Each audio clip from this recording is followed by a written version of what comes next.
اس امت کی گمراہی سے بچنے کی وجہ یہ ہے کہ اس امت نے اسلاف کو بابا بنا کے رکھا ہوا ہے اور اسلاف سے ہٹی نہیں ہے, یہ بابا لیس نہیں ہوئی ہے.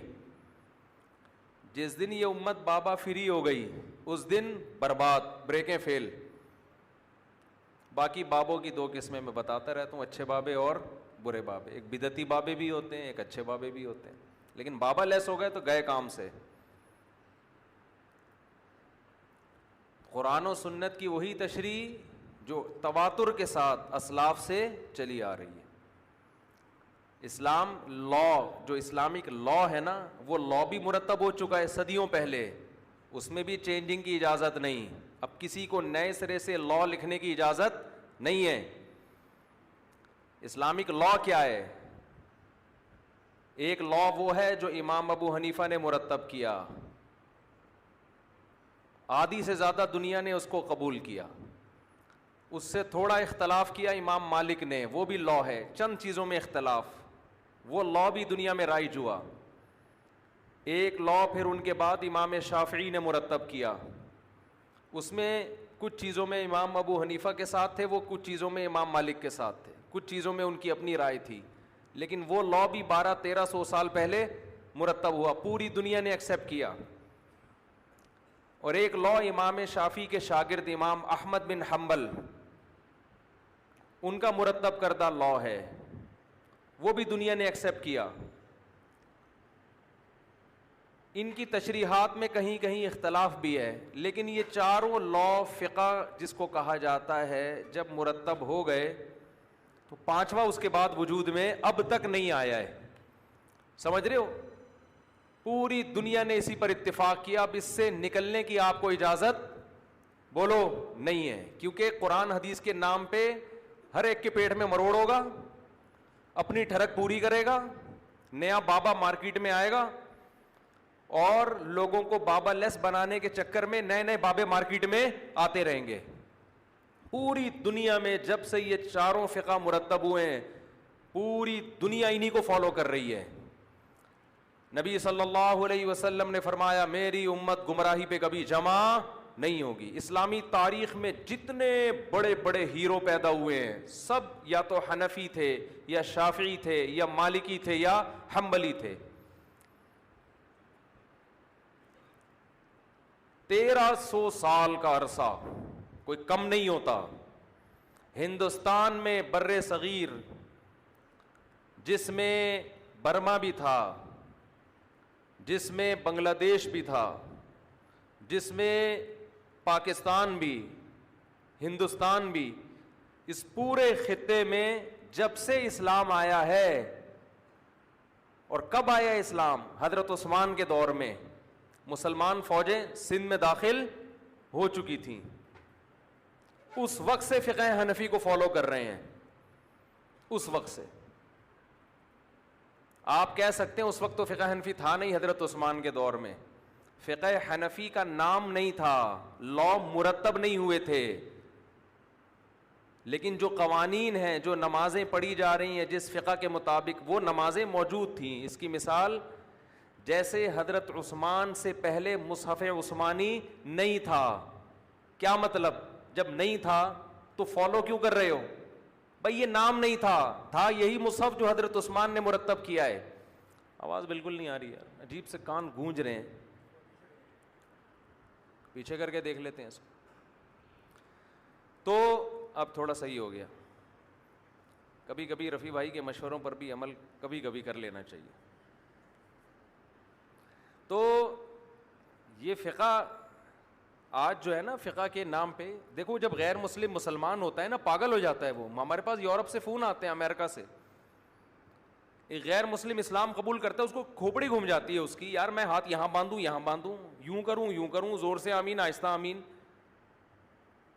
پہلے بھی تو ہوتے تھے مسلمان, کیا حل تھا بھائی؟ جو چاروں درست ہیں, کسی ایک فقہ کو فالو کرو لیکن مکمل اسی کو فالو کرو, چاروں ٹھیک ہیں. اب کیا ہو رہا ہے؟ رفع الیدین والا اس کو رفع الیدین کی حدیثیں دکھائے گا, جو کہہ رہے منسوخ ہے وہ منسوخ ہونے کی حدیثیں دکھائیں گے. ایک زور سے آمین کی دکھائے گا, ایک آہستہ آمین کی دکھائے گا, ایک ٹانگیں چوڑی کرنے کی, ایک پتلی کرنے کی. وہ پاگل ہو جاتا ہے. یہ کوئی حل نہیں ہے امت میں جوڑ پیدا کرنے کا. یہ اس سے امت جوڑنے کے بجائے کیا ہوگی؟ ٹوٹے گی. صدیوں سے جب مرتب ہو گئے نا فقہ، جیسے جب تک مصحف عثمانی مرتب نہیں ہوا تھا اس وقت تک آپ جس مصحف کو چاہے فالو کریں. حضرت عائشہ کا قرآن اپنے پاس الگ تھا ترتیب کے لحاظ سے، عبداللہ بن مسعود کے پاس الگ مصحف تھا، حذیفہ ابن یمان کے پاس الگ مصحف تھا، زید ابن ثابت کے پاس الگ مصحف تھا. ہر صحابی نے اپنے حساب سے قرآن کی آیتیں ترتیب دی ہوئی تھی، مرتب کر کے اپنے پاس رکھا ہوا تھا. لیکن اس سے ڈر یہ تھا کہ بعد میں امت اختلافات میں ڈیوائیڈ ہو جائے گی. حضرت عثمان نے جوڑنے کے لیے کیا کیا؟ ایک مصحف مرتب کر کے سب کو آگ لگا دی. میں سمجھا پا رہا ہوں اپنی بات؟ ٹوٹے نہیں امت. کتنا بڑا احسان کیا امت مسلمہ پر، کتنا بڑا احسان. یہی احسان چاروں ائمہ نے بھی کیا ہے. بہت اختلافات تھے تابعین کے دور میں، صاحب جس کے پاس جو حدیث پہنچی اس نے فالو کرنا شروع کر دیا. ایک کے پاس ایک حدیث پہنچی ہے دوسری نہیں پہنچی، اس کی رائے دوسرے سے مختلف. ان چاروں اماموں نے یہ کام کیا کہ تمام روایات کو جمع کر کے تمام احادیث کو سامنے رکھ کر ایک فقہ کو لا کی صورت میں ریٹن میں لکھنا شروع کر دیا تاکہ امت میں بعد میں تلواریں نہ چلیں. اسلامی قانون ریٹن فارم میں آ جائے A to Z ترتیب سے. تو جب سے یہ مرتب ہوا باقی ہر چیز کو امت نے آہستہ آہستہ چھوڑ دیا.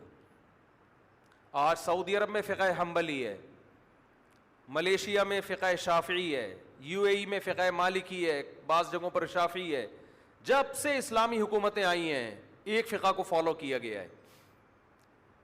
پاکستان میں چونکہ ایک فقہ نہیں ہے، آئین میں لکھا ہے قرآن حدیث کے خلاف کوئی قانون نہیں ہوگا.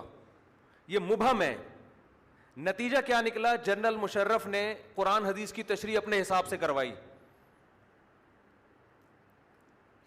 ہر آدمی جو بھی، جنرل ایوب خان نے قرآن حدیث کی تشریح بولے اپنے لحاظ سے کر، پورے آئلی قوانین کا بیڑا غرق کر دیا.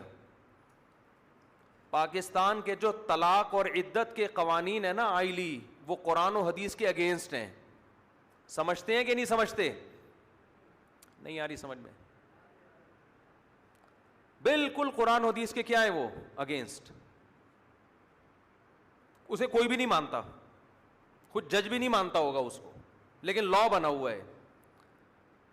تو یہ بڑا ظلم نہیں ہے کہ وہ قرآن حدیث کے خلاف ہیں، بڑا ظلم یہ کہ لیبل کس کا لگا ہوا ہے؟ بولتے کیوں نہیں؟ قرآن. وجہ کیا ہے؟ آئین میں یہ نہیں تھا کہ فقہ حنفی ہوگا یا فقہ شافعی ہوگا. فقہ حنفی ہوتا تو کتابیں اٹھا کے دیکھتے، قرآن حدیث کی جو تشریح 1200 سال پہلے 1300 سال پہلے ہو چکی ہے اس کے خلاف آپ جا نہیں سکتے تھے.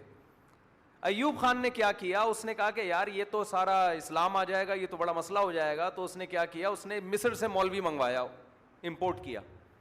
یہاں سے مولاناؤں سے جب رابطہ کیا تو سارے علماء نے اس کے خلاف فتویٰ دیا کہ یہ قانون شریعت کے بولو خلاف.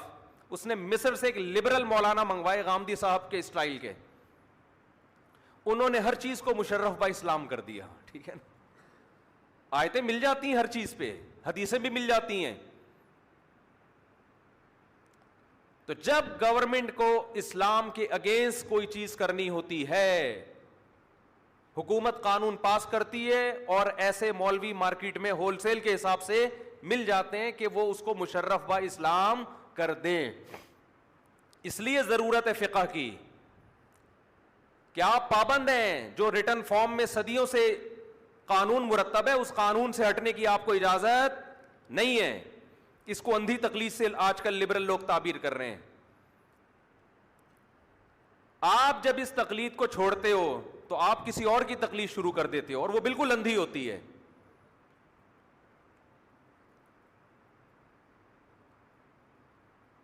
لوگ کہتے ہیں کیا دلیل ہے جی امام حنیفہ مجتہد تھے، کیا دلیل ہے امام بخاری محدث تھے. دو امام بخاری کے محدث ہونے کی دلیل ہے، وہ امام ابو حنیفہ کے مجتہد ہونے کی دلیل ہے. اجماع امت، کیونکہ امت گمراہی پہ جمع نہیں ہو سکتی. اتنی بڑی امت کسی کے بارے میں یہ گواہی دے کہ مجتہد تھے, یہ گواہی غلط نہیں ہو سکتی. تو پوری دنیا میں ہمیشہ سے ایسا ہوتا آ رہا ہے. برما میں گیا ہوں, ایک مسلک بھی نہیں ہے, A to Z ایک ہی مسلک پر ہیں لوگ برما میں. جہاں بھی قدیم اسلام نظر آئے گا نا, وہاں آپ کو نہ کوئی پگڑیوں کے رنگ میں تبدیلی نظر آئے گی, نہ آپ کو قرآن و حدیث کے نام پہ کوئی نیا مسلک نظر آئے گا. قدیم اسلام یہی ہے, ایک مسلک بھی نہیں پورے برما میں, A to Z. جو چیز قدیم ہے وہ برحق ہے, جو نئی آ رہی ہے وہ درست بولو نہیں ہو سکتی. میں بار بار ایک واقعہ سناتا ہوں. ہمارے ایک دوست نے مجھے بتایا کہ ان سے کسی نے کہا کہ ہمارا مسلک پشاور میں بہت تیزی سے پھیل رہا ہے. اس نے کہا پشاور میں اسلام تو 1200 سال پہلے آیا تھا, اب کیا پھیل رہا ہے؟ 1200 سال پہلے فقہ حنفی آیا ہے پشاور میں, اب اگر کچھ پھیل رہا ہے نا تو وہ کچھ اور ہی چیز ہے. سمجھ رہے ہو؟ اٹھا کر پھینک دو باہر گلی میں, تپا ہوا ہوں میں, ابھی کیوں تپا ہوں اس کی وجہ بیان کروں گا. اٹھا کر پھینک دو باہر گلی میں, نئی تہذیب کے انڈے ہیں. شعر تو یاد کر لو. اٹھا کر پھینک دو باہر گلی میں, نئی تہذیب کے انڈے ہیں گندے. قرآن حدیث کے نام پہ جو بھی چیز مارکیٹ میں نہیں آ رہی ہے گلی میں پھینک دو اس کو, چاہے کتنے اچھے لیبل لگ رہے ہیں اس کے اوپر. نہیں مانتے ہم اس کو, چاہے آپ ہمیں اندھا مقلد بولو, کچھ بھی بولو. اللہ کا شکر ہے ہمارا اسلام محفوظ ہے, اس لیے کہ ہم مجتہدین کو فالو کرتے ہیں, اس لا کو جو ریٹن فارم میں آ چکا ہے, ریٹن میں آ چکا ہے. A to Z ہر مسئلہ اس میں ملے گا آپ کو. عدالتوں کے قانون کا حصہ بنا ہے وہ, صدیوں تک عدالتیں اس پہ فیصلہ کرتی رہی ہیں. اسلام کوئی یتیم اور لاوارث نہیں ہے کہ سارے گمراہی پر فتویٰ دیتے رہے تھے, اب اچانک غیر مسلم کہے گا تم پیغمبر کے دنیا سے جانے کے بعد تمہارا اسلام ہی ختم ہو گیا, اب 15ویں صدی میں کیا لے کے آ رہے ہو. اتنی جلدی تو عیسائیت ختم نہیں ہوئی تھی جتنی جلدی ان لوگوں نے اسلام کو ختم کر دیا ہے.